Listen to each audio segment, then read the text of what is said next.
Hey, and welcome to my channel. Joanna Chansey here, visibility coach. Welcome to today's video, which is probably going to be one of the very first videos that isn't going to be so business oriented. I have been prompted to share my personal story on how silent counseling has personally helped me overcome my cat allergy. And since I posted about this on my Facebook, on my Instagram, I have had so many people messaging like, can you tell us the story? Can you tell us how you did it? I'm struggling with cat allergy. I have a cat and I'm going through a very difficult time. So I want to share a disclaimer, okay? This is my personal story. I am not claiming that silent counseling will help every single person. It may not, but I feel just really inspired and really prompted to share how using this powerful energy release modality has helped me to understand what my cat allergy actually was. For me, it was actually a deeply rooted trauma from when I was 7 years old. And the matter of fact is that I actually didn't know that was the root cause until when I got my cat. I got really sick, and I was at a training course. I was training to become a silent counseling trainer because I've been a practitioner 6 months prior. And it was on that training, actually a day before the training, that I got really sick. And it got to the point, it actually got so bad that I had fever, I was coughing. It was almost kind of like a really severe pneumonia symptom. Coming back to the beginning, I never used to be a cat person, funny enough. I actually never wanted to have a cat. And it wasn't until 2020 when my partner started saying that I would really love to have a kitten. And all of a sudden, he was just on the subject all of the time. And I didn't really pay much attention to this. We kept on kind of speaking about it. As a Christmas present, I got him a little carrier bag for a cat. But we actually never did anything up until 2021. I was attending a healing course in, I believe it was April 2021, where I met my now a very close friend. It was also on that course that I was told that there is a little girl on its way to us. And when I heard that, I freaked out because there was no way that I was at that point ready to get pregnant, right? Like when you're told a little girl is on its way to you guys, well, you immediately think, well, we're about to have a baby, right? And I freaked out. I wasn't ready. I said, oh my gosh, what is this? Like, what are you talking about? And it wasn't until the very last day of that healing training course that my now friend shouted in the crowd that she's actually got 5 little kittens that she's looking to find owners for. And I said, suddenly I was like, oh my gosh, can you show me the picture? Like, I really want to see the kittens. And I remember it was literally just a split of a second when she showed me the pictures. There were 5 of them, 4 were white and 1 of them was ginger. And my eyes were instantly drawn to the little ginger girl. And it was just in that moment, I knew, like throughout my whole body, my heart, my soul, that she was ours. She was our little girl. However, I knew that I was allergic. I said, how are we going to make this happen? I said, I know she's the one, like I need to get her. But how are we going to get around the allergy thing? Because she was still little, I actually didn't pick her up for another 3 to 4 months. And we finally got her in October 2021. It was also around that time where I was already practicing a lot, doing silent counseling training, delivering it to my clients, being a practitioner, delivering it to my clients, doing sessions, etc. And it was amazing. So when I was introduced and given an opportunity to become a trainer, I immediately said yes. And it was actually around the same time when we got the kitten. She must have been with us probably for just under a week.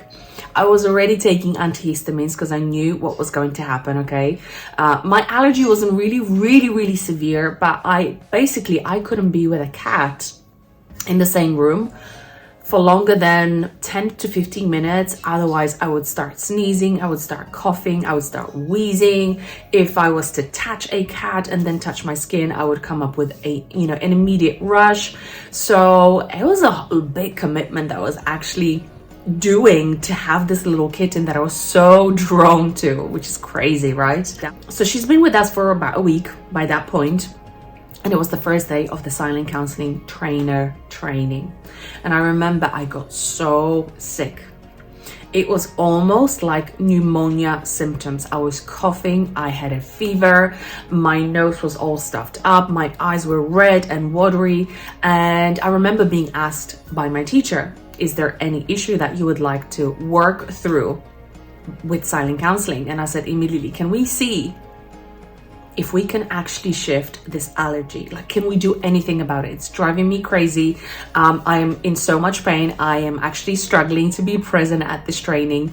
And she said, yes, let's do it. Immediately when we went into the whole procedure, and in silent counseling, we use muscle testing, kinesiology, and we also communicate with the body through the meridian system. So we actually muscle test which meridian systems have a tendency of like storing any suppressed energy, any emotions, and we get to clear it with specific breathwork techniques, okay? Touch and breathwork techniques.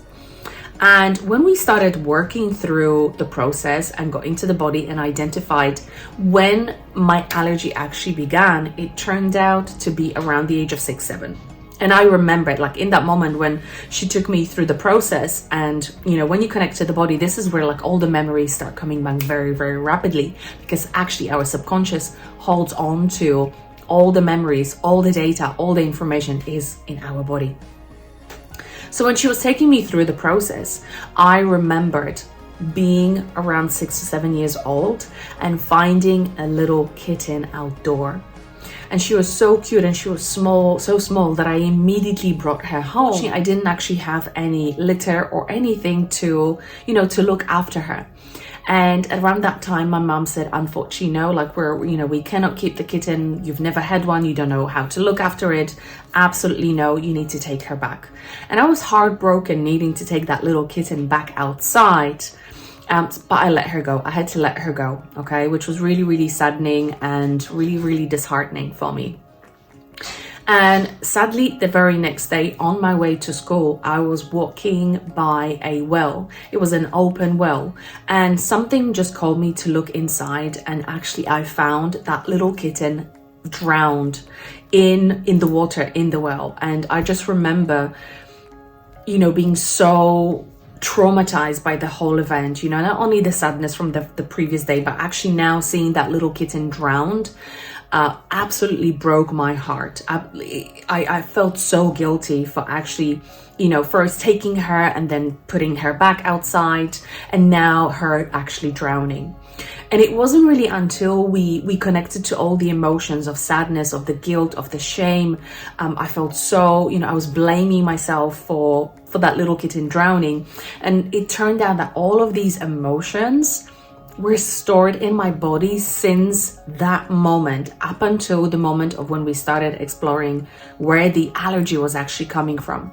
So it turned out that my allergy to cats was actually a deeply suppressed trauma from that event.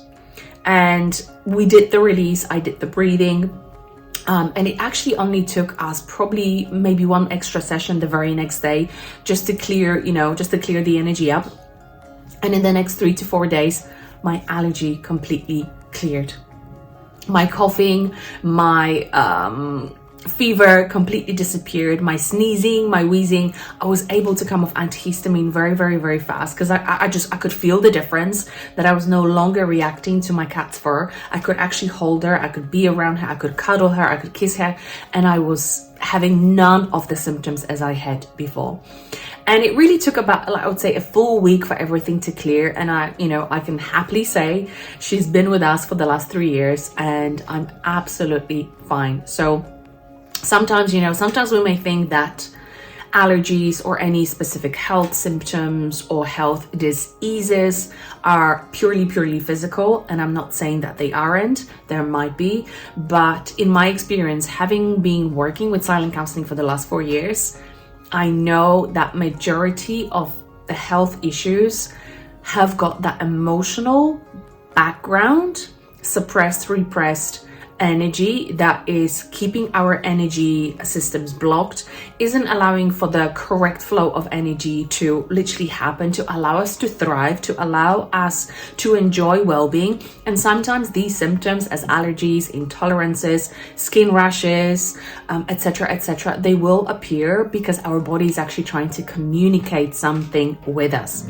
Since then, I mean, I've pretty much used silent counseling for almost everything, and like I said, I'm not saying that you don't need to have medical professional advice and services. I absolutely do. I believe in that as well. I think like when we get to combine them both, this is where it gets really, really powerful. This is where the work gets to happen on all levels, and this is where you get to actually establish and re-establish and strengthen the connection with your body to actually know, like, is what's presenting on the physical level, is it just physical, or is it actually emotional? Could it be a mental? Are there beliefs that are potentially impacting how I'm feeling on the daily basis?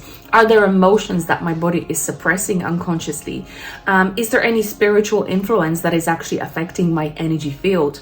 And it's through the silent counseling that we get to learn about all of these influences and how we can consciously become the masters of our own energy, how to recalibrate it, how to shift it into more of an empowered state versus being disempowered by energy blockages and energy suppression, leading often to, unpleasant symptoms and sometimes illnesses. So I really hope that just sharing this short story inspired you to look at your own health challenges in a completely different way. And if you would like to know a little bit more about silent counseling modality and how you can use it for yourself, maybe for your clients, because I actually train holistic coaches, healers, and practitioners, psychologists, and doctors actually in it as well. And if you want to find out more about how this modality can help you on so many more levels, apart from just allergies, feel free to drop a comment or connect me on Instagram. That's kind of like the fastest ways to send me a message. If you're watching this on YouTube, feel free to drop a comment. And if you're watching this video on Facebook, feel free to drop me a DM on Facebook as well. And let's see if we can shift any of your physical challenges with silent counseling as well. I hope you enjoyed this video. Don't forget to subscribe to my YouTube channel. Leave me a like because it helps me spread this content with as many people as possible. And I will see you in the next video. Take care.